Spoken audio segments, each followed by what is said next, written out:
Assalamualaikum warahmatullahi wabarakatuh. Saya akan mempresentasikan tentang akuntansi Islam kontemporer. Perkenalkan, nama saya Mailisa Kusumawardani, NIM 2018-32223. Yang pertama itu pengertian akuntansi Islam syariah. Akuntansi syariah ialah proses akuntansi yang berdasarkan pada prinsip-prinsip syariah, baik dalam siklus akuntansinya maupun pencatatannya. Lebih jelasnya ialah suatu proses akuntansi untuk transaksi-transaksi syariah seperti murabahah, musyarakah, mudharabah, dan lainnya. Yang kedua itu ada tujuan akuntansi Islam kontemporer. Yang pertama itu ada tujuan akuntansi keuangan barat yang sesuai dengan organisasi bisnis orang Islam dan mengeluarkannya bagian yang bertentangan dengan ketentuan syariah. Yang kedua ini, tujuan akuntansi Islam adalah untuk pengembalian keputusan, dedication, usefulness, dan pemeliharaan kekayaan institusi stewardship. Terus ada pengaruh Islam terhadap akuntansi. Sebelum berdirinya peradaban Islam, hanya ada dua peradaban besar, yaitu bangsa Romawi dan bangsa Persia. Pada saat itu telah digunakan akuntansi dalam bentuk perhitungan barang perdagangan oleh para perdagangan, dari sejak pergi berdagang sampai pulang kembali. Perhitungan dilakukan untuk mengetahui perubahan-perubahan untung atau rugi. Selain itu, orang Yahudi banyak melakukan perdagangan, menetapkan dan mencatatnya piutang mereka. Pada masa Rasulullah SAW, praktik akuntansi mulai berkembang setelah ada perintah Allah melalui Al-Quran untuk mencatat transaksi tidak tunai. Dalam Quran Surat Al-Baqarah ayat 282 dan membayar zakat Quran Surat Al-Baqarah ayat 10. Kondisi setelah berdiri dan berkembangnya pemerintahan Islam, satu, menyebabkan Islam telah memperluas penggunaan angka Arab, ditandai dengan adanya angka 0 ke berbagai wilayah di dunia.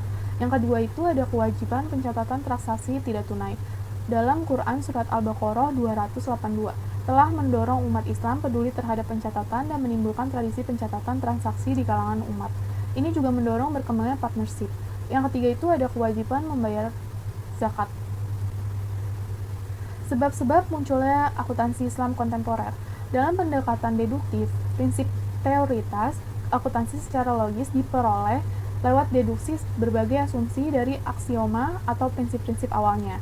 Pendekatan ini berusaha menyelaraskan antar laba akuntansi dengan laba ekonomi yang menjadi perdagangan para ekonomi.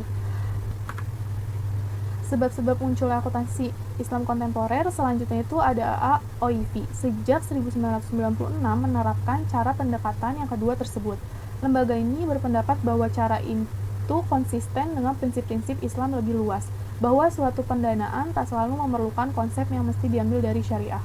Ditegaskan cara pendekatan tersebut sejalan dengan prinsip hukum Islam tentang hal-hal yang diperbolehkan bahwa segala sesuatu diizinkan kecuali untuk hal-hal yang jelas dilarang syariah.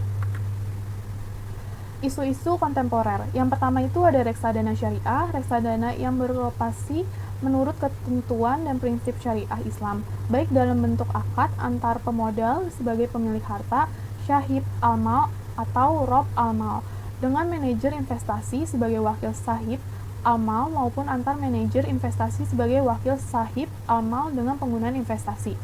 Yang kedua, pasar modal syariah. Pasar modal yang menerapkan prinsip-prinsip syariah dalam kegiatan transaksinya dan terbebas dari hal-hal yang dilarang seperti riba, perjudian, spekulasi, dan lainnya. Sebagai jenis efek syariah, yaitu yang pertama itu ada saham syariah, obligasi syariah, unit penyertaan kontrak investasi kolektif atau KIK, reksadana syariah. Yang ketiga itu ada efek beragun aset, KIK EBA syariah. Yang keempat itu ada surat berharga komersial syariah. Yang ketiga itu ada saham syariah. Yang pertama, bukti kepemilikan atas suatu perusahaan yang memenuhi kriteria berdasarkan fatwa DSN MUI dan tidak termasuk saham yang memiliki hak-hak istimewa. Yang kedua, itu bukti kepemilikan seseorang atau pemegang saham atas aset perusahaan sehingga penilaian atas saham seharusnya berdasarkan atas nilai aset atau yang berfungsi sebagai underlying asetnya. Yang keempat itu ada obligasi syariah. Surat berharga jangka panjang berdasarkan prinsip syariah yang dikeluarkan emiten kepada pemegang obligasi syariah yang mewajibkan emiten untuk membayar pendapatan kepada pemegang obligasi syariah berupa bagi hasil atau margin atau fee, serta membayar kembali dana obligasi pada saat jatuh tempo. Sekian presentasi dari saya. Wassalamualaikum warahmatullahi wabarakatuh.